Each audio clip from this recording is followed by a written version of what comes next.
Orang Islam itu cuma dua. Kalau ndak NU ya Muhammadiyah. Sudah, ndak ada lain-lain lagi. Ini mau besanan saja takut. Takut tidak mendapat barokah dari masing-masing pemimpinnya. Selisih sedikit ribut. Yang satu kunut, yang satu tidak kunut, ribut. Padahal di kitabnya orang NU ada kunutnya dan ada tidak kunut. Tapi karena dia terkooptasi oleh golongan, ribut. Kalau tidak kunut itu begini-begini. Alhamdulillah sekarang ini sudah tidak ribut karena sudah tidak sholat subuh.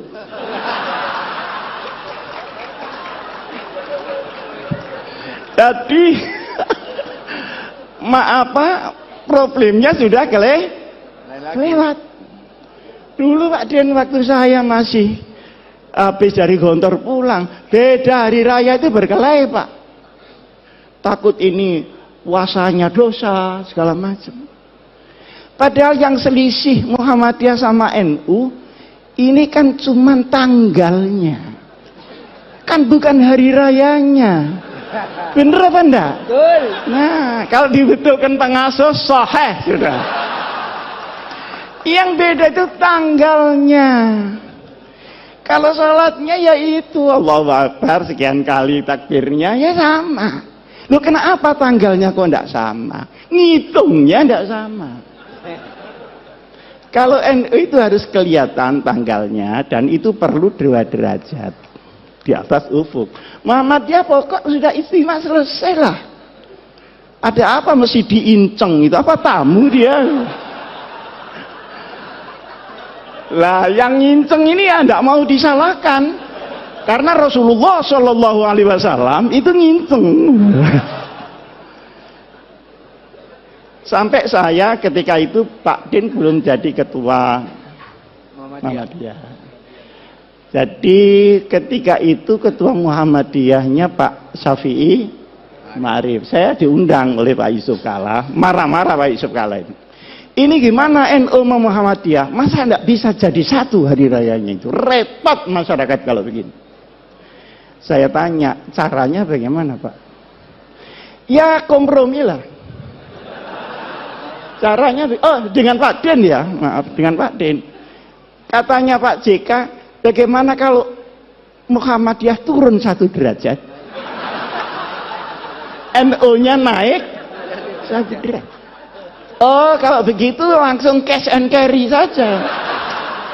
Ini fikihnya pedagang itu di sini.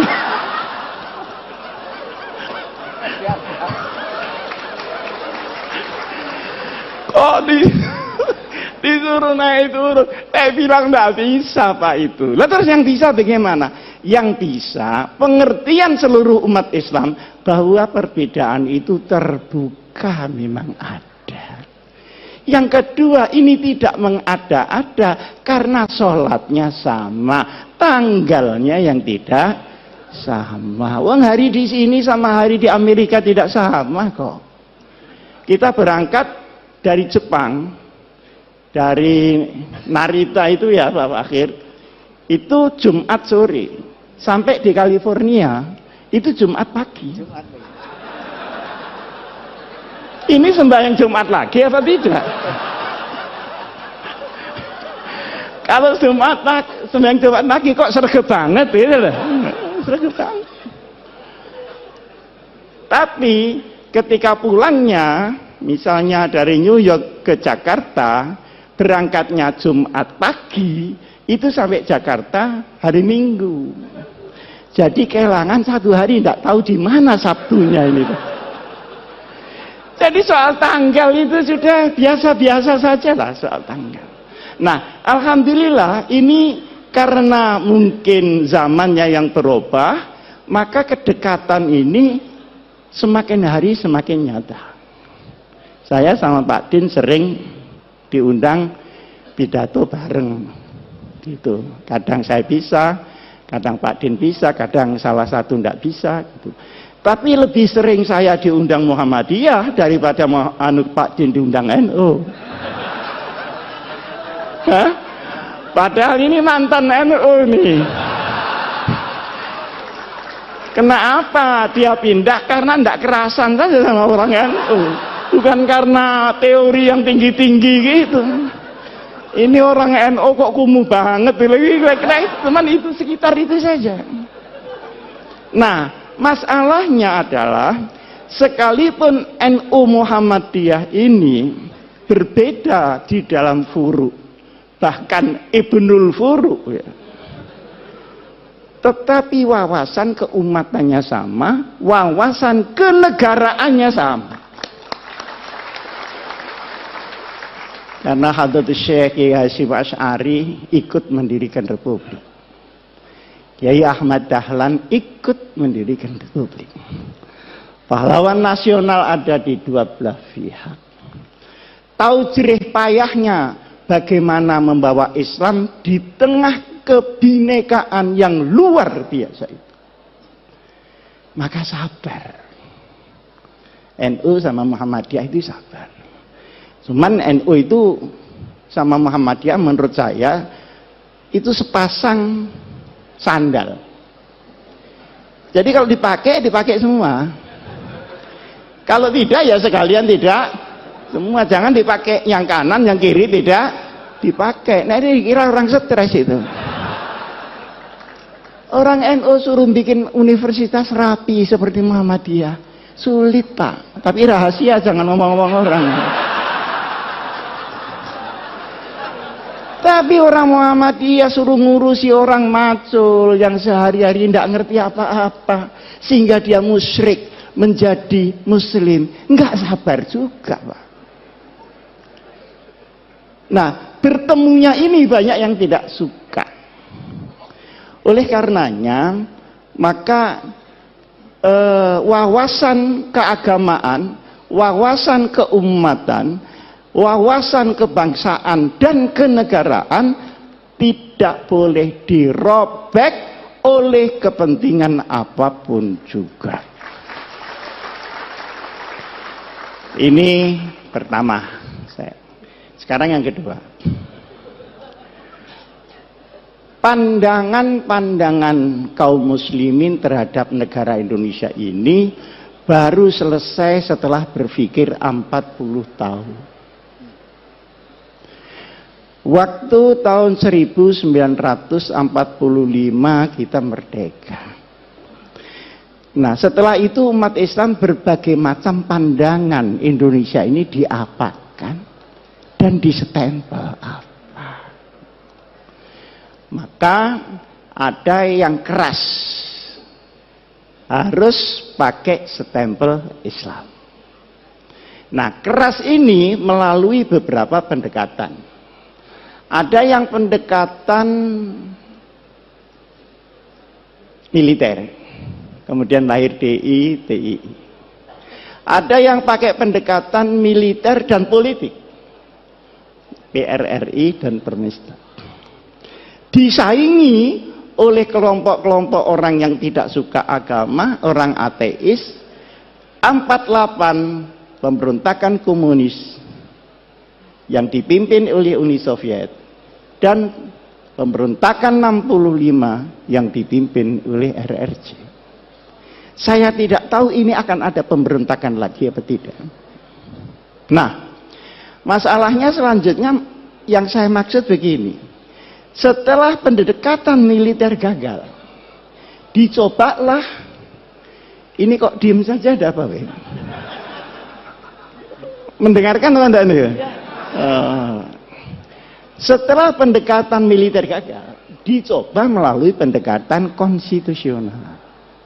Maka seluruh wakil-wakil umat Islam bergerak di konstituante. Bagaimana supaya negara ini ditetapkan berdasarkan apa? Bentuknya seperti apa? Ada yang minta Pancasila tetap, ada yang minta Islam, dan ada yang minta sosiodemokrasi. Ribet di situ tidak putus. Artinya dengan pendekatan politik pun juga mentok. Karena ini mentok dan tidak bisa berhasil, maka diambil alih oleh Bung Karno tahun 59 kembali ke Undang-Undang Dasar 45. Nah, setelah kembali ke Undang-Undang Dasar 45 ini, kemudian tahun 55 kemarin ada pemilu, tetapi kemudian tidak menghasilkan apa-apa, baru ada pemilu lagi tahun 71. Tahun 71 orang Islam semua jadi satu, Pak. Yang Pak Idham, yang Pak Muhammad Nasir, yang Pak Kasman Singotimojo, yang Pak Nurholis Majid, yang Gus Dur, semua bersatu membela satu partai bersama, namanya Partai Persatuan. Sampai dengan tahun 82 berhasil utuh, tapi setelah itu mulai retak-retak. Maka sekarang P3 yang dulu dimodali dengan darah dan air mata, per hari ini masih la mutu wala ya. Mudah-mudahan qad aflaha man tazakka. Nah, ini perjalanan. Dari sini ulama-ulama itu berpikir, ini kenapa ya? Di sini kok enggak pas. Ternyata kesimpulannya, Islam di Indonesia seperti tadi yang disampaikan oleh Pak Fakhir itu benar. Islam dalam peradaban belum tentu Islam dalam formalistik. Di sini masalah yang timbul. Nah, akhirnya ketika diformalkan menjadi banyak tentangan dari kelompok umat Islam sendiri. Disinilah maka kemudian dikaji sampai dengan tahun 1983.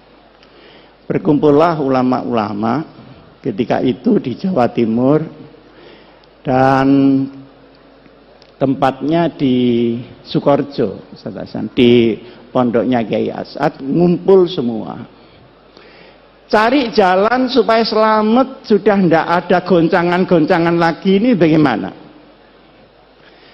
Akhirnya ditetapkanlah bahwa untuk urusan ideologi negara ditetapkan oleh mayoritas bangsa yang namanya Pancasila, kemudian akidah kita tetap Islam sesuai dengan keyakinan kepada Allah Subhanahu wa ta'ala.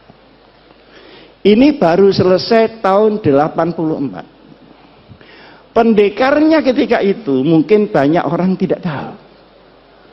Pendekarnya adalah seorang ulama namanya Kiai Haji Ahmad Siddiq. Beliau putra dari Kiai Siddiq. Kiai Siddiq itu asal dari Lasem. Kemudian karena kalah berdebat nahwu, malu pindah ke Jember. Jadi dulu berdebat kalah itu malu. Nah sekarang sudah kalah berkali-kali, alhamdulillah tidak ada malunya sama sekali. Pergi ke Jember.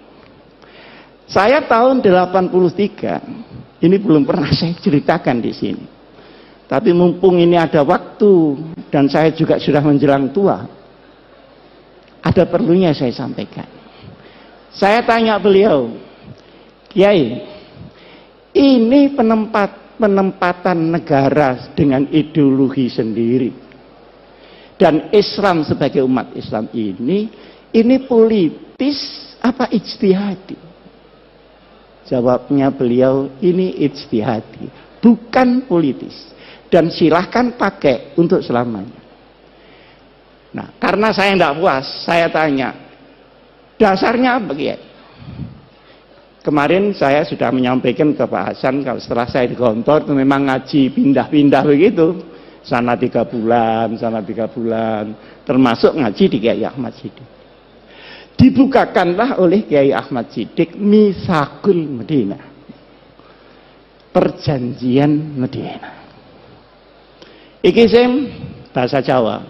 Iki si sadurunge kowe takon waca dhisik iki. Mitsaqul Madinah. Pada tahun kedua dari hijrah Nabi besar Muhammad sallallahu alaihi wasallam. Nah, setelah saya baca, ya saya bisa lah baca, wong lulusan Gontor masa enggak bisa bahasa Arab. Bisa saya baca. Komentar saya, subhanallah, ini adalah piagam yang paling orisinil untuk demokrasi dan kemanusiaan. The original conception about humanity and democracy. Luar biasa ini. Ketika itu saya membaca, tidak saya apalkan karena memang bukan mahfudot. Tapi saya masih ingat poin-poinnya. Poin yang pertama, ukhuwah bainal muslimin. Oh, kenapa ya kok tidak ukhuwah Islamiyah ya? Ternyata kalau Islamiyah itu mesti ukhuwah Pak Fakir. Yang ruwet ini kan musliminnya. Khutbahnya wa'tasimu, keluar masjid wa'tafar. Di dalam kita wiridan, di keluar kita ganti sandal baru, kan begitu. Jadi yang ruwet ini musliminnya. Di situ diterangkan untuk urusan-urusan yang furu'iyah sudahlah na'amaluna walakum na'malu. Untuk yang usul ini kalau ada perbedaan harus dibicarakan di antara para ulama. Jangan dibicarakan di antara di luar para ulama. Nah sekarang enggak. Ada anak Ansor sama pemuda Muhammadiyah ribut soal tahlil. Ini nyampe apa enggak ke yang mati? Kata Ansornya, nyampe. Loh buktinya, karena setiap kiriman enggak pernah kembali. Loh ini ngomong apa?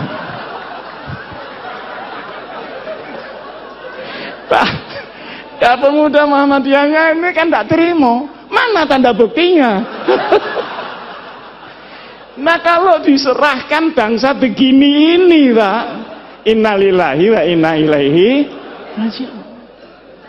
Nah kalau sudah sampai top dia merusak Islam, dia harus dinyatakan tegas dia berada di luar Islam. Luar biasa. Saya baru diberitahu oleh polisi. Dulu Pak Hasim, ada orang ngaku malaikat Jibril namanya Lia Eden. Bener ya? Ada orang yang mengaku Nabi Muhammad namanya Musad. Dua-duanya ditangkap. Dimasukkan di tahanan. Ditanya oleh polisi.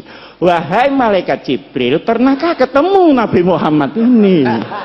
Ternyata belum pernah ketemu dua orang.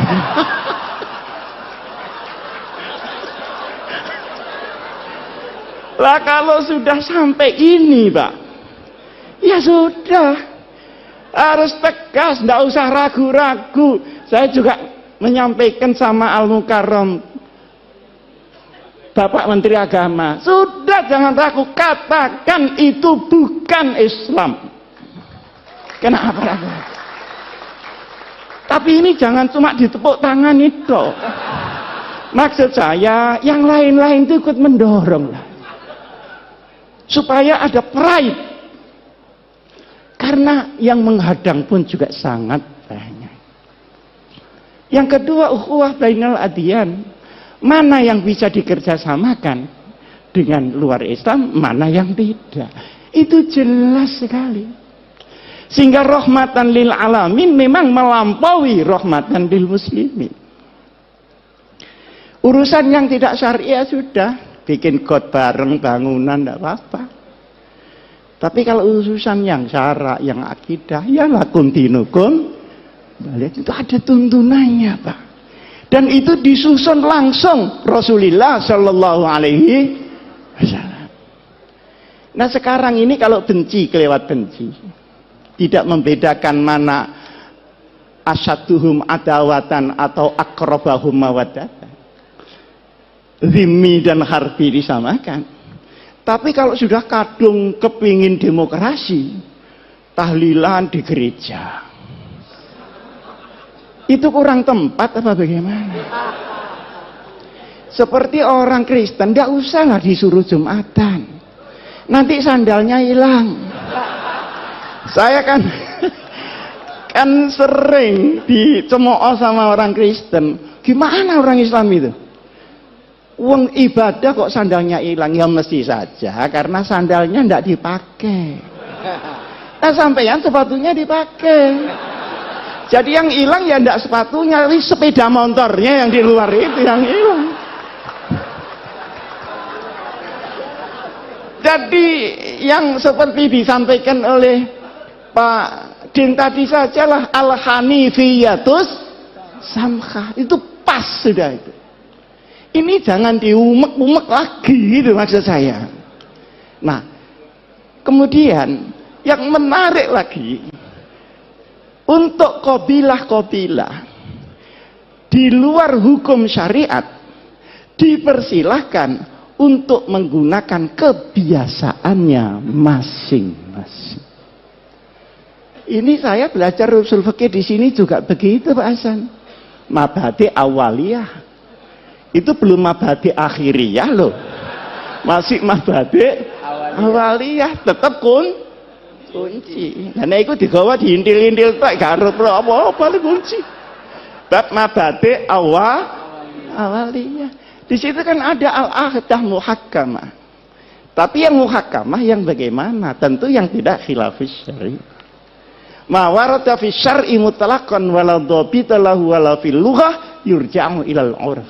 Berarti ada status di dalam adat sepanjang dia menjadi al-'urf yang tidak muta'arif. Ini kan sangat jelas. Nah, sekarang ini semua diubah.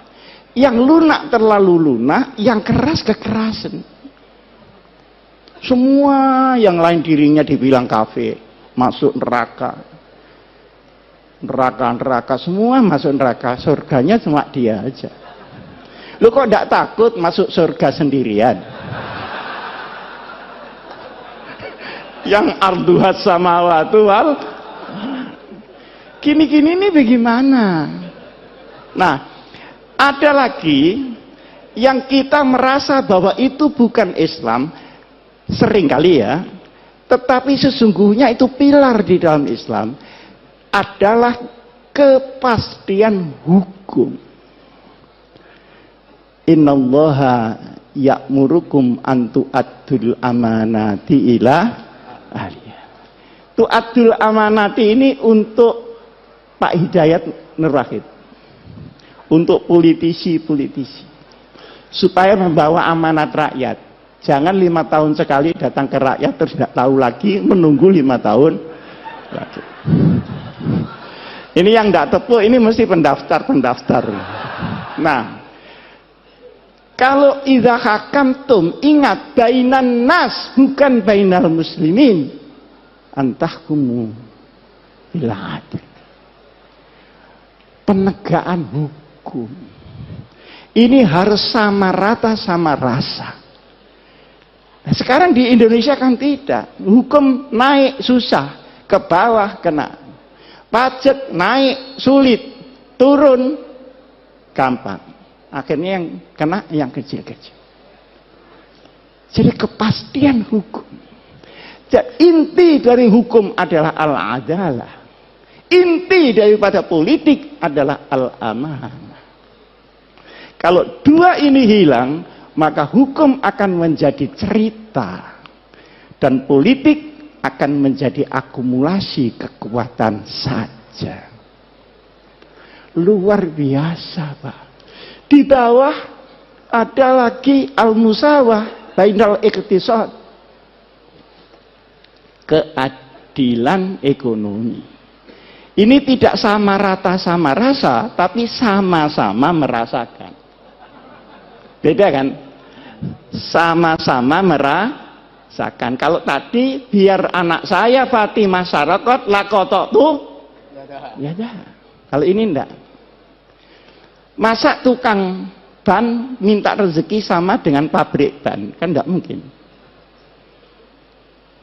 Tapi semua kebagian, halalan, thayyiban, mubarakan. Orang sedikit bisa bahagia, dapat banyak bisa bahagia, dapat sedikit bisa menjadi pencuri, dapat banyak pun bisa menjadi rampok di mana-mana. Yang habiskan uang negara itu bukan orang miskin, Pak. Orang yang sudah Masya Allah kayanya.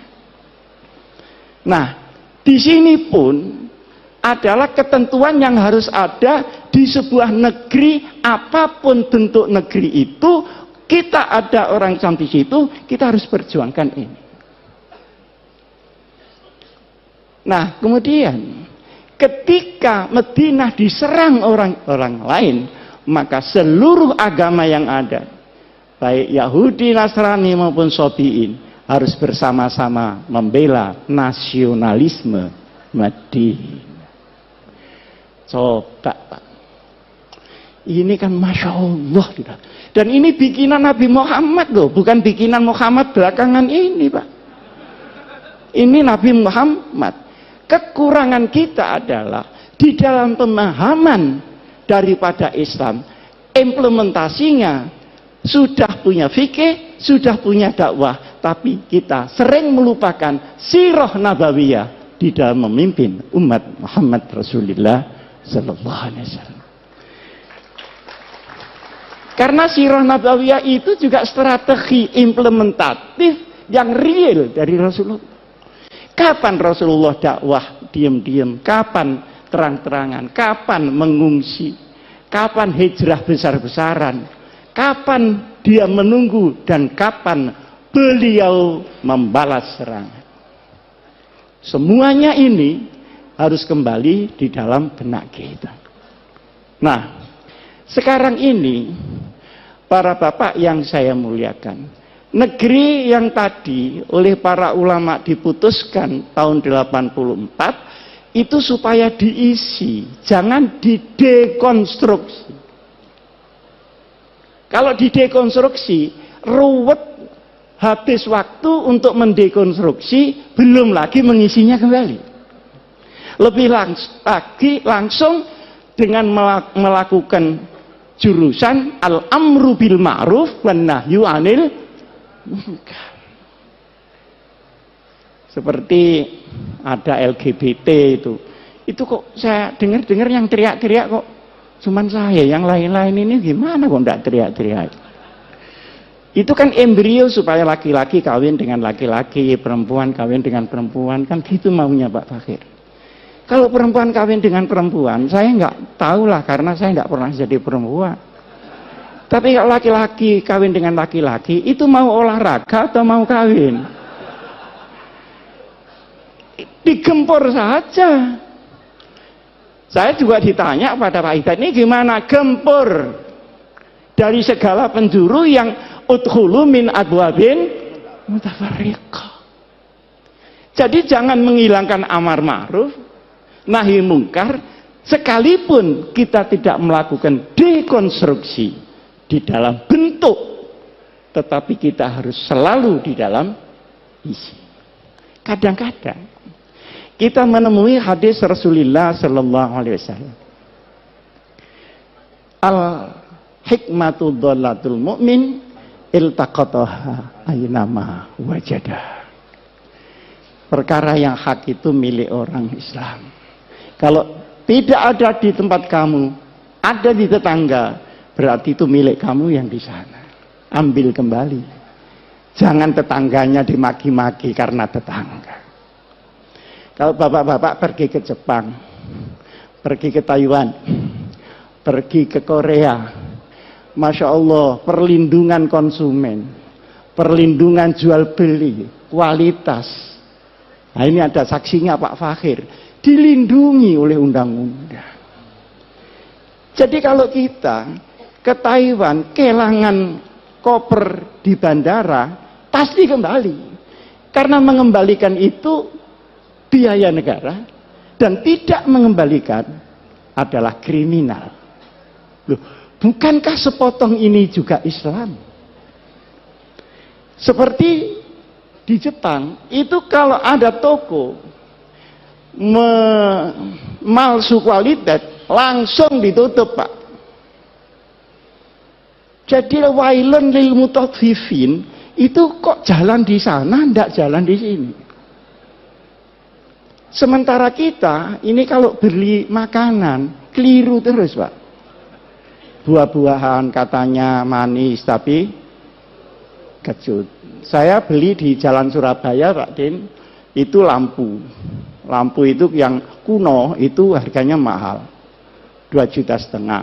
Kalau yang baru itu cuma 650. Saya bilang saya minta kuno, Pak. Oh iya Pak Ji, ini tinggal satu yang kuno.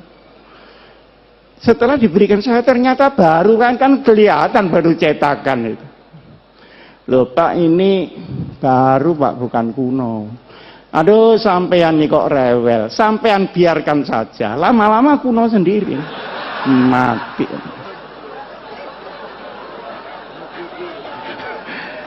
Itu namanya sekarang katanya mukidi. Ini lama-lama kuno sendiri. Wah, ini orang belum tahu siapa yang beli ini. Akhirnya saya bayar 650. Loh, Pak Ji kurang ini. Ya kurangnya nanti kalau sudah kuno.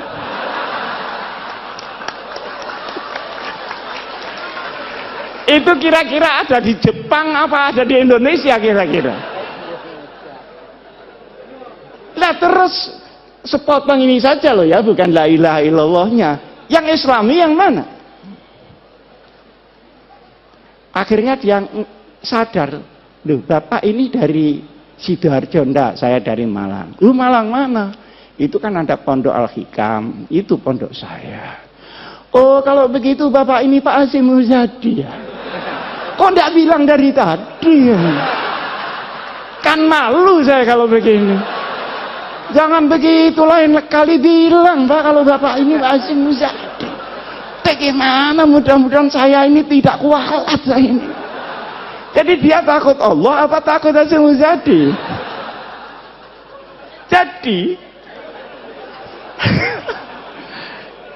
Jadi akhirnya saya itu mikir, ini kenapa ya begini? Pak Fakir kan sebentar lagi menjadi Menteri Luar Negeri, Allahumma. Masa naibul fa'il terus? Lama-lama ini bagaimana ya kok begini? Jadi ternyata setelah kesana kemari, ilmu saya itu ya ilmu keluyuran saja, itu kan ilmu yang berat-berat. Oh kalau begitu, lau anna ahlal qura amanu wattaqau. Itu ahlal quronya bukan kuronya, Pak. Jadi kita tidak usah bulet perkara kuro, tapi ahlal amanu wattaqau. Fafatahna alaihim. Tapi walakin kazabu, yang kazabu tadi kuronya apa ahlul kuro? Ini bukan tamrinan tapi sudah terang. Sehingga menurut saya yang penting bagaimana kita isi Indonesia. Nah, di saat kita ngisi itu, tantangannya luar biasa, Pak. Terutama setelah tahun 2002, setelah reformasi ini. Seluruh ideologi yang baru-baru masuk, baik di kalangan kaum muslimin, maupun yang dari barat, maupun yang dari timur, semuanya masuk, sementara kita sedang diancam oleh regenerasi yang sudah 100 tahun ini. Indonesia akan ganti penduduk baru. Mereka anak kita atau anak zamannya. Ini menjadi perhatian kita. Tetapi la tayasu min rauhillah. Sekian banyak kita berkumpul.